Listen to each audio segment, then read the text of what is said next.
Calm down, relax. Okay, ಎಲ್ಲರೂ ಕೂಡ ಸ್ವಲ್ಪ ಏದುಸಿರು ತೊಗೋರಿ ಅಂತಂದರೆ ಒಂದು ಏದುಸಿರು ತೊಗೊಂಡು ವಾಪೀಸ್ ಬಿಡಿ. ಒಂದು 10 ಸೆಕೆಂಡ್ ಮಾಡಿರಿ, ಸ್ವಲ್ಪ ಒಂದು 2-3 ಸರ್ತಿ ಮಾಡಿರಿ. ಓಕೆ, ಸರಿ, ಈಗ ವಿಷಯಕ್ಕೆ ಬರೋದು. ಇದೀಗ ಗಾಳೆ ಟೈಮ್ 8 ಗಂಟೆ ಆಗ್ತಾ ಬಂತು. ನಿಮ್ಮ ಗಾಳೆ ಗೊತ್ತಿರುವ ಹಾಗೆ ಕೆಇದಲ್ಲಿ ಯಾವುದೇ ಥರನಾದ about mock allotment, first mock allotment ಏನು ಕೂಡ KCETದು ಅಪ್ಡೇಟ್ ಇಲ್ಲ. 2 PM ಅಂತ ಹೇಳಿಬಿಟ್ಟು ಕೆಇದವರು 8 ಗಂಟೆ ಆದರೂ ಕೂಡ ಏನೂ ಬಿಡ್ತಿಲ್ಲ. ಸೊ ಅವ್ರ ಶೆಡ್ಯೂಲಲ್ಲಿ ಮೆನ್ಷನ್ ಮಾಡ್ಬೋದಿತ್ತು ಆಫ್ಟರ್ 6 PM ಅಥವಾ ಆಫ್ಟರ್ 8 PM ಅಂತ ಮೆನ್ಷನ್ ಮಾಡಿದರೆ ಸ್ವಲ್ಪ ಸದ್ಯ ಕೂಡ ಸ್ವಲ್ಪ ಆದರೂ ರಿಲ್ಯಾಕ್ಸ್ ಆಗ್ತಾಯಿದ್ರು ಹುಡುಗರು. ಸೊ ಇವಾಗ ಏನು ಆಗ್ತಿದೆ ಅಂತಂದರೆ ಕೆಲವೊಂದಿಷ್ಟು ಹುಡುಗರು ಮೆಂಟಲಿ ಬಹಳಷ್ಟು ಇದಾಗ್ತಾರೆ. ಯಾಕಂದ್ರೆ ಮೊದಲೇ ಸೀಟ್ ಸಿಗುತ್ತೋ ಇಲ್ಲ ಅಂತಂದರೆ ಸ್ವಲ್ಪ ಭಯ. ಆ್ಯಂಡ್ ಇದರಲ್ಲೂ ಕೂಡ ನಿಮ್ಮ ಲೈಫೇ ನಿಂತಿರ್ತದೆ. ಇಂಥ ಟೈಮಲ್ಲಿ ಕೆದವ್ರು ಆಟ ಆಡೋದು ಬೇಡ ಅಂತ ಹೇಳ್ತೀನಿ.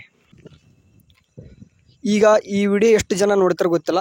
ನಾನು ಅನ್ಸೋಮಟ್ಟಿಗೆ ಒಂದು 5,000 ಸ್ಟೂಡೆಂಟ್ಸ್ ಆದ್ರೆ ನೋಡ್ತಾರೆ ಅನ್ಕೊತೀನಿ.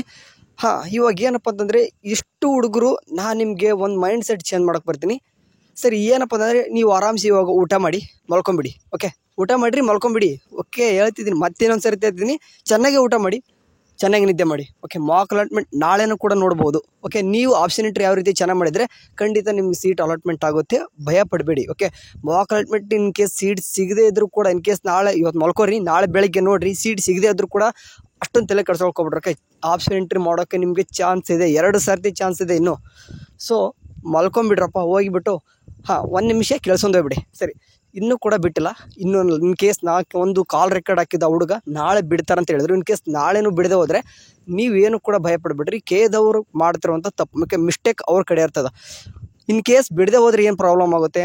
ಏನೂ ಆಗಲ್ಲ, ಡೇಟ್ ಎಕ್ಸ್ಟೆಂಡ್ ಮಾಡ್ತಾರೆ. ಓಕೆ, ಇವಾಗಿರುವಂಥ ಡೇಟ್ ಶೆಡ್ಯೂಲ್ ಏನಿದೆ ನೋಡಿರಿ, ಆ ಡೇಟ್ನ ಎಕ್ಸ್ಟೆಂಡೆಡ್ ಮಾಡ್ತಾರೆ. ನೀವೇನು ಮಾಡ್ತಿದ್ದಾರೆ ಅಂತಂದರೆ ಭಾಳ ಮೆಂಟಲಿ ಭಾಳ ಡಿಪ್ರೆಸ್ ಆಗ್ತಿದ್ದಾರೆ ಕೆಲವೊಂದಿಷ್ಟು ಹುಡುಗರು. ನನಗೆ ಸೀಟ್ ಸಿಗುತ್ತಲ್ಲ ಅಂತ ಅಷ್ಟೊಂದು ತಲೆ ಕೆಡ್ಸೋಕೆ ಹೋಗಬೇಡಿ. ಇದು ಮಾಕ್ ಅಲಾಟ್ಮೆಂಟ್, ಇದು ರಿಯಲ್ ಅಲಾಟ್ಮೆಂಟ್ ಅಲ್ಲ. ರಿಯಲ್ ಅಲಾಟ್ಮೆಂಟಲ್ಲಿ ಫಸ್ಟ್ ರೌಂಡಲ್ಲಿ ಸಿಗದೇ ಇದ್ದವು ಕೂಡ ಅಷ್ಟೊಂದು ಹುಡುಗರು ತಲೆ ಕೆಡ್ಸ್ಕೊಂಡಿರಲ್ಲ. ಯಾಕಂದರೆ ಇನ್ನೂ ಕೂಡ ಸೆಕೆಂಡ್ ರೌಂಡ್ ಇದೆ, ಸೆಕೆಂಡ್ ಎಕ್ಸ್ಟೆಂಡ್ ರೌಂಡ್ ಇದೆ ಅನ್ಕೋತಾರೆ. ಮಾಕ್ ಅಲಾಟ್ಮೆಂಟ್ಗೆ ಇಷ್ಟೊಂದು ತಲೆ ಕೆಡಿಸ್ಕೊಳ್ಳೋ ಅವಶ್ಯಕತೆ ಇಲ್ಲ ಅನ್ಕೊತೀನಿ.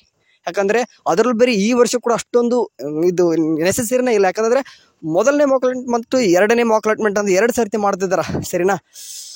ಸರಿ, ನಾನು ಬಿಟ್ಟರೆ ಅಂತೂ ನಾನು ಅಪ್ಡೇಟ್ ಅಂತೂ ಮಾಡಿರ್ತೀನಿ, ಬೇಕಾದ್ರೆ ನೀವು ನಾಳೆನೂ ಕೂಡ ಆರಾಮ್ಸೆ ನೋಡ್ಕೋಬೋದು. ಓಕೆ, ಇವಾಗ ನೈಟ್ ಯಾವಾಗ ಬಿಡ್ತಾರೋ ಗೊತ್ತಿಲ್ಲ. ಇನ್ ಕೇಸ್ ಈಗಾಗಲೇ ಟೈಮ್ 8 ಆಯಿತು.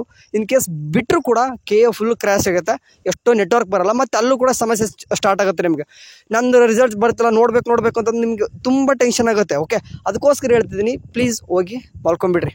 ಓಕೆ, ಆರಾಮ್ಸಾಗಿ ನಿದ್ದೆ ಮಾಡಿ. ಓಕೆ, ನಿಮ್ಮ ಮಧ್ಯಾಹ್ನದ ನಿದ್ದೆ ಆಗಿಲ್ಲ, ನಿಮ್ಗೆ ಟೆನ್ಷನ್ ಆಗಿದ್ದೀರ ಅಂತ ಗೊತ್ತು. ಓಕೆ, ಅದಕ್ಕೋಸ್ಕರ ಹೇಳ್ತಿದ್ದೀನಿ, ಸಾಧ್ಯ ಆಯ್ತಂದ್ರೆ ಆರಾಮ್ಸೆ ನಿದ್ದೆ ಮಾಡಿರಿ, ಊಟ ಚೆನ್ನಾಗೇ ಮಾಡಿ, ನಿಮ್ಮ ಅಪ್ಪ ಅಮ್ಮ ಪೇರೆಂಟ್ಸ್ಗೆ ಒಂದು ಟೈಮ್ ನೆನೆಸ್ಕೊಂಡು ಕಣ್ತುಂಬ ನಿದ್ದೆ ಮಾಡಿ. ನಾಳೆ ನಿಮ್ಗೆ ಒಳ್ಳೆ ರಿಸಲ್ಟ್ ಅನ್ನೋದು ಬಂದಿರ್ತದೆ. ಸರಿ, ಬಿಟ್ಟರೆ ನಾನು ಅಪ್ಡೇಟ್ ಮಾಡಿರ್ತೀನಿ, ನಾಳೆ ನೋಡೋರಂತೆ. ಬಾಯ್.